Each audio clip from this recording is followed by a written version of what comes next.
જો હવે આપણે બાલવાટિકાવાળાને પૂછીશું બેટા, બરાબર?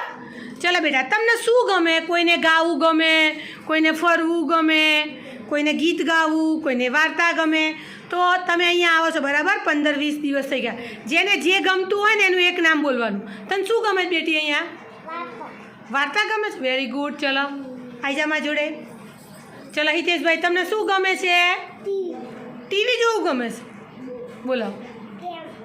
ગેમ રમવી ગમે. આવો બેટા આગળ. જીનલ, મામાને ઘેર જવું ગમે એટલે જીનલ આવા વેકેશન ના પડે ત્યાં સુધી મામાને ઘરે ના જવાનું. હો બોલો ઝલકબેન. પ્રાર્થના ગમે છે? બોલો જમવાનું ગમે છે. ઋતિકભાઈ આગળ આવો. શું ગમે છે તમને? બોલો. બધાને જમવાનું ગમે છે. અને બીજું શું ગમે છે જમવા સિવાય? બીજું રમવાનું ગમે છે. ચલો સંદીપ, તને શું ગમે છે બેટા? બોલ રમવાનું ગમે છે. પછી બીજું શું ગમે? આપણી નિશાળમાં શું ગમે છે બીજું? કયા રમકડા ગમે છે માય? એમની તને રમકડામાં કયું રમકડું બહુ ગમે બેટા?